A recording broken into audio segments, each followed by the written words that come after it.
Good morning, Assalamu alaikum students.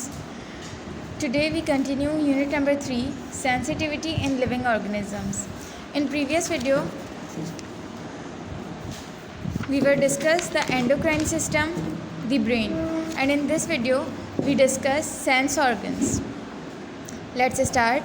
Sense organs are specially developed parts of the body which can detect stimuli such as sound, taste, touch और smell. Sense organs जो होते हैं वो हमारी body के parts होते हैं जो डेवलप्ड हुए होते हैं ताकि वो डिटेक्ट कर सकें स्टिमुलाई को, लाइक साउंड, टेस्ट, टच और स्मेल. ठीक है, जैसे हमारी आंखें होती हैं वो हमारे जो है वो देखने को यानी सीइंग जो है वो हमारी डेवलप करती है, साउंड को हमारे एयर करते हैं, टच को हमारी स्किन करती है. ठीक है, तो ये सारे हमारे सेंस ऑर्गन्स कहलाते हैं. Sense organs are made up of sensory cells. Sense organs जो है वो सेंसरी सेल्स से बनते हैं. A particular sensory cell can respond to only one kind of stimulus. ठीक है, जो हमारे पास पर्टिकुलर सेंसरी सेल है वो रिस्पॉन्ड करता है एक ही तरह के स्टिमुलाई पे. लाइक जैसे हमारी अगर आंखें हैं तो हमारी वो लाइट डिटेक्ट करती हैं. हम आंखों से सुन नहीं सकते.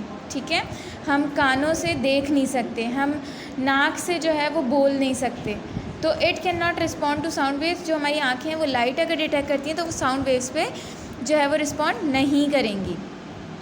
The body has 5 senses. हमारी बॉडी के 5 सेंसेस होते हैं: hearing, smell, sight, taste and touch. ठीक है, these are the 5 senses in our body. All these can detect by sense organs which send information to the brain. There are special parts in the brain that sort out this information. Then the brain tells us what are seeing, hearing, smelling, tasting and feeling. अच्छा, अब होता क्या है कि हमारे पास जो sensory जो हमारे पास सेंसेस हैं वो 5 हैं. कौन कौन से? Hearing, smell, sight, taste and touch. ये सारे जो हैं हमारे ब्रेन से इंटरकनेक्ट हुए होते हैं. ठीक है, all these are detected by sense organs with send information. इन ये सारे जो हैं एक एक सेंस ऑर्गन में प्रेजेंट होते हैं. लाइक हेयरिंग हमारे एयर से होती है, स्मेल हमारी नोज़ करती है, साइट हमारी आइज़ करती है, टेस्ट हमारी टंग करती है और टच हमारी स्किन करती है. ये सारे जो हमारे स्किन, एयर, आई, ये सारे जो हमारे पार्ट्स हैं ये इन्फॉर्मेशन सेंड करते हैं ब्रेन तक. और ब्रेन का एक स्पेशल पार्ट होता है जो कि इस इन्फॉर्मेशन को सॉर्ट आउट करता है. Then the brain tell us. और फिर हमारा ब्रेन हमें बता रहा होता है कि हमें क्या देखना है, क्या सुनना है, क्या सूंघना है, क्या टेस्ट करना है और क्या फील करना है. एयर का मतलब होता है कान. The ear is a sense organ. Ear sense organ है. It is sensitive to the stimulus of sound. और ये साउंड वेव्स को जो है वो रिस्पॉन्ड करता है. यानी स्टिमुलस हमारा क्या होता है? साउंड होता है. जब किसी की आवाज़ आती है तो हम उसको रिस्पॉन्ड करते हैं.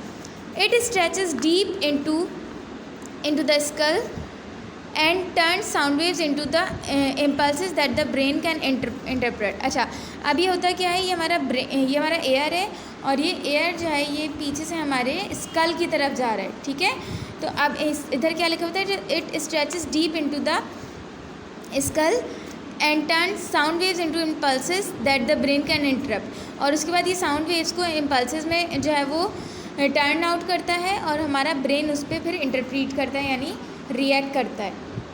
The ear has 3 different parts. Ear के 3 डिफरेंट पार्ट्स होते हैं. These are outer ear, middle ear and the inner ear. This is the outer ear, this is the inner middle ear and this is the inner ear. The outer ear consist of a flap of skin which is shaped like a funnel. ठीक है, ये जो outer air है यहाँ पर हमारी एक skin, flapped skin होती है. ठीक है, जो कि इसको हमारी एक फनल का शेप दे रही होती है, like this. It leads to a hollow tube called the ear canal. ठीक है, ये एयर कैनाल यानी ये फॉलो कर रही होती है, ये आगे जाके एयर कैनाल में जा रही होती है. Then which leads to the eardrum. और फिर ये एयर ड्रम यानी जिसे हम कहते हैं कान का पर्दा. ठीक है, वहाँ पर आता है. यानी सबसे पहले हमारी आ गई ये आउटर एयर आ गया जो फनल टाइप है. उसके बाद ये फनल जाती है एयर कैनाल में. देन वो हमारे पास आ जाता है air drum. The air drum is a thin membrane which vibrates when sound waves strike it. अच्छा, एयर ड्रम जो है वो हमारे पास थिन मेम्ब्रेन होती है यानी एक झिल्ली टाइप होती है स्किन की जो कि वाइब्रेट करती है जब हमारे कान में कोई भी आवाज़ पहुंचती है. अगर आप लोगों ने सुना हो कि किसी के कान का पर्दा फट गया तो क्या होता है, उन्हें सुनाई कम देता है. कान का पर्दा जो होता है वो एयर ड्रम को ही कहा जाता है. ठीक है, अगर ये डैमेज हो जाए तो हम सही से सुन नहीं सकते. The middle air is like a hollow chamber which is filled with air. Middle air जो होता है वो हमारा एक हॉलो चैम्बर होता है, यानी ये खाली चैम्बर की तरह का होता है जो कि हवा से भरा हुआ होता है। It contains 3 bones called ossicles. अच्छा, इसके अंदर 3 बोन्स होती हैं जिसको हम ऑसिकल्स कहते हैं। एक ये रही, एक ये रही और एक ये रही, ठीक है। ये बहुत बारीक, बहुत मामूली सी बोन्स होती हैं, बहुत छोटी छोटी बोन्स होती हैं। इन्हें हम क्या कहते हैं? Ossicles, ear ossicles. When the eardrum vibrates its make the ossicle vibrate too. जब यहाँ पर हमारी आवाज़ यहाँ से गई और हमारे एयर ड्रम ने वाइब्रेट किया, ठीक है, तो ये हमारी जो ऑसिकल्स होती हैं ये भी वाइब्रेट होती हैं। These vibrations transmitted to the inner air through an oval opening called an oval window, ठीक है। Then हमारे पास oval window आ जाती है यहाँ पर, ये like this, और यहाँ से होती हुई हमारी जो आवाज़ है वो कहाँ जा रही होती है? inner air में। From the side of the middle air a narrow tube turns into the back throat or pharynx. This tube is called Eustachian tube, ठीक है। उसके बाद ये हमारी, आपको ये ट्यूब दिख रही होगी, ठीक है, इसका नाम क्या है? ऑस्टैशियन ट्यूब। ये हमारी कहाँ पर आ रही होती है? थ्रॉट और फेरिंग्स में, ठीक है। कभी कभी ऐसा होता है हम कान में जो है वो दवाई डालते हैं, वो हमारी हलक में आ जाती है, तो वो इसके थ्रू आती है। इसलिए कहते हैं कि रोज़े में आपको कान में, नाक में दवाई नहीं डालनी चाहिए। दिस ट्यूब, अच्छा, the eustachian tube has to adjust the air pressure inside middle ear to the atmospheric pressure outside. अच्छा, अब ये जो ट्यूब होती है क्या करती है कि एयर प्रेशर को बैलेंस करती है। इनसाइड के एयर प्रेशर को और आउटसाइड के एयर प्रेशर को वो बैलेंस में लेकर आती है। The inner air lies behind the Oval window.